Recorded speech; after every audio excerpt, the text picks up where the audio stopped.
ഭക്തിയുടെ വേഷം ധരിച്ച് അതിൻ്റെ ശക്തിയെ ത്യജിച്ചു കളയുന്നവരാണോ നമ്മൾ? അങ്ങനെയാണ് ഇരുൾ അടഞ്ഞ വഴികളിൽ തിരുനാളമാകുവാൻ ഇന്നത്തെ ചിന്ത. കർത്താവിനുഷിതമായ യേശുക്രിസ്തുവിന്റെ നാമത്തിൽ ഏവർക്കും സ്നേഹവന്ദനങ്ങളെ അറിയിക്കുന്നു. എക്സൽ മീഡിയ ഇന്നത്തെ ചിന്തയിലേക്ക് ഏവർക്കും സ്വാഗതം. റോമാലേഖനം 2-ാമത്തെ അധ്യായമാണ് നാം ഇന്നത്തെ ധ്യാനത്തിനായി എടുത്തിരിക്കുന്ന വേദഭാഗം. റോമാലേഖനം അപ്പോസ്തലനായ പൗലോസിനാൽ എഴുതപ്പെട്ട വളരെ അനുഗ്രഹീതമായ ഒരു ലേഖനമാണ്.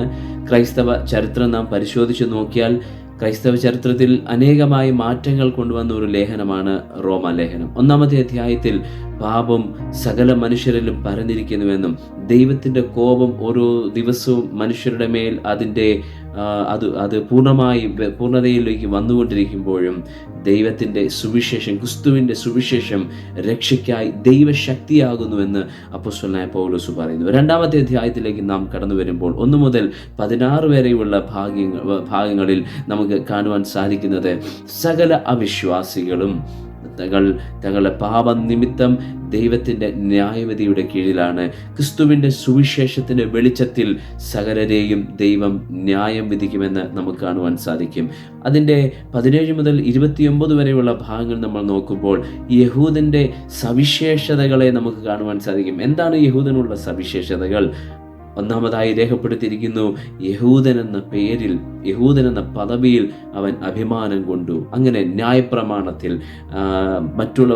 മറ്റുള്ളവരെ ഉപദേശിക്കുന്നതിൽ, കുരുടർക്ക് വെളിച്ചം കാട്ടുന്നതിൽ, അങ്ങനെ പലവിധമായ കാര്യങ്ങൾ ഇന്ന് ദൈവത്തിൻ്റെ പേരിൽ, ദൈവത്തിൻ്റെ ഉടമ്പടിയിൽ, അങ്ങനെ പലവിധമായ കാര്യങ്ങളിൽ അവർ പ്രശംസിച്ചിരുന്നു. ഈ പദവികളും അതിൻ്റെ എല്ലാവിധമായ അനുഭവങ്ങളും അവർക്കുള്ളപ്പോൾ തന്നെ പ്രവാചകന്റെ ഒരു വാക്യം പൗലോസ് അവിടെ എടുത്തു പറഞ്ഞിരിക്കുന്നത് ഇപ്രകാരമാണ്: നിങ്ങൾ നിമിത്തം ദൈവത്തിൻ്റെ നാമം ജാതികളുടെ ഇടയിൽ ദുഷിക്കുന്നു. എന്തുകൊണ്ടാണ് ഇപ്രകാരം അതവിടെ എഴുതപ്പെട്ടിരിക്കുന്നത്? അതിനും പൗലോസ് പറയുന്നത് ഇതാണ്: അവർക്ക് ഉപദേശമുണ്ട്, പ്രസംഗമുണ്ട്, പല കാര്യങ്ങൾ അവർ ചെയ്യുന്നുണ്ട്, പക്ഷേ അവരുടെ ജീവിതത്തിന് മാറ്റമുണ്ടാകുന്നില്ല. പൗലോസ് പറയുന്നു, അന്യനെ ഉപദേശിക്കുന്ന നീ എന്തുകൊണ്ട് നിന്നെ തന്നെ ഉപദേശിക്കുന്നില്ല? ഇനി നാം നമ്മളിലേക്ക് തന്നെ ഒന്ന് നോക്കിയാൽ, കർത്താവായ യേശുക്രിസ്തുവിനെ അറിഞ്ഞത് നിമിത്തം, അവങ്കിലേക്ക് കടന്നു വന്നത് നിമിത്തം എന്തെല്ലാം പദവികളാണ് നമുക്ക് ലഭ്യമായത്? ദൈവത്തിൻ്റെ മകൻ, ദൈവത്തിൻ്റെ മകൾ, ദൈവദാസി, ദാസന്മാർ, ഉപദേശി, പാസ്റ്റർ, അങ്ങനെ എത്രയോ പദവികൾ നമ്മുടെ മേൽ ഉണ്ട്. അങ്ങനെ എന്തെല്ലാം കാര്യങ്ങൾ നാം യേശുവിൻ്റെ പേരിൽ നാം ചെയ്യുന്നു. സ്വർഗത്തിലെ ദൈവം നമ്മെ നോക്കുമ്പോൾ ഈ പറയുന്ന നമ്മൾ ചെയ്യുന്ന കാര്യങ്ങളും നമ്മളുടെ പ്രസംഗങ്ങളും നമ്മൾ പറയുന്ന കാര്യങ്ങളുമായിട്ട് നമ്മുടെ പ്രവർത്തികൾ ചേർന്ന് പോകുന്നുണ്ടോ?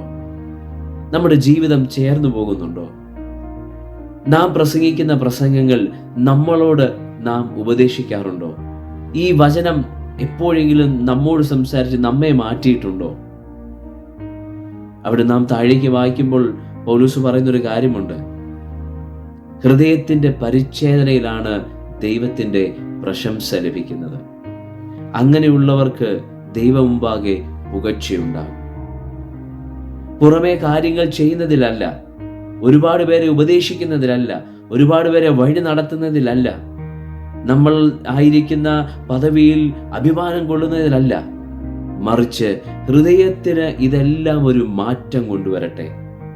നാം പ്രസംഗിക്കുന്നത്, നാം പാടുന്നത്, നാം മറ്റുള്ളവരോട് പറയുന്നത്, ഇതൊക്കെ നമ്മുടെ ഹൃദയത്തിന് ഒരു മാറ്റമുണ്ടാകട്ടെ. ആന്തരികമായി മാറ്റമുണ്ടാകാതെ പുറമെ നാം ചെയ്യുന്ന യാതൊരു കാര്യത്തിനും ദൈവം മുമ്പാകെ പ്രശംസയുണ്ടാകുകയില്ല. ദൈവം മുമ്പാകെ നമുക്ക് പുകഴ്ചയുണ്ടാകുകയില്ല.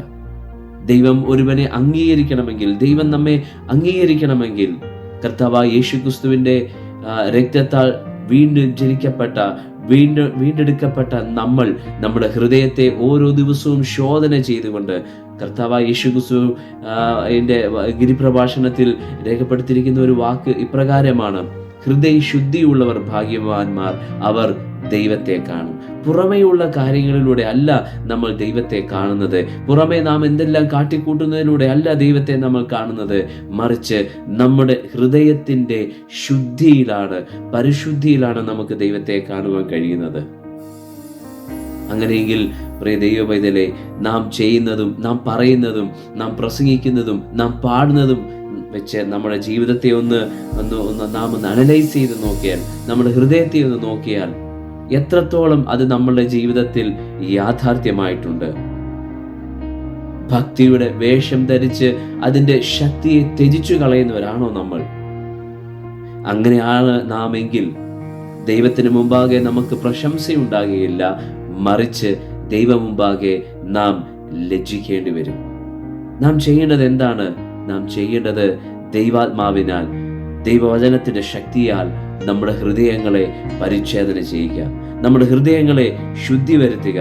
പുറമേയുള്ള ആത്മീയ പ്രകടനങ്ങളിൽ നിന്നും ഹൃദയത്തിന് പൂർണ്ണമായൊരു മാനസാന്തരമുണ്ടായി അതിൻ്റെ ഫലം പുറപ്പെടുവിക്കാം. നമ്മുടെ നല്ല പ്രവർത്തികളെ കണ്ടിട്ട്, നമ്മുടെ വാക്കുകളിലൂടെ മാത്രമല്ല, അത് നമ്മുടെ പ്രവൃത്തികളിലൂടെയും വന്നിട്ട് നമ്മുടെ വെളിച്ചം, കർത്താവായ യേശുക്രിസ്തുവിന്റെ വാക്ക് ഗിരിപ്രഭാഷണത്തിൽ ഇപ്രകാരമാണ് രേഖപ്പെടുത്തിയിരിക്കുന്നത്: നിങ്ങളുടെ വെളിച്ചം മനുഷ്യരുടെ മുമ്പിൽ പ്രകാശിക്കുമാറാകട്ടെ, വെളിപ്പെടുമാറാകട്ടെ. അങ്ങനെ നാം ചെയ്താൽ ദൈവത്തിന്റെ, നിങ്ങളുടെ പിതാവിന്റെ നാമത്തിന് പുകഴ്ചയുണ്ടാകും.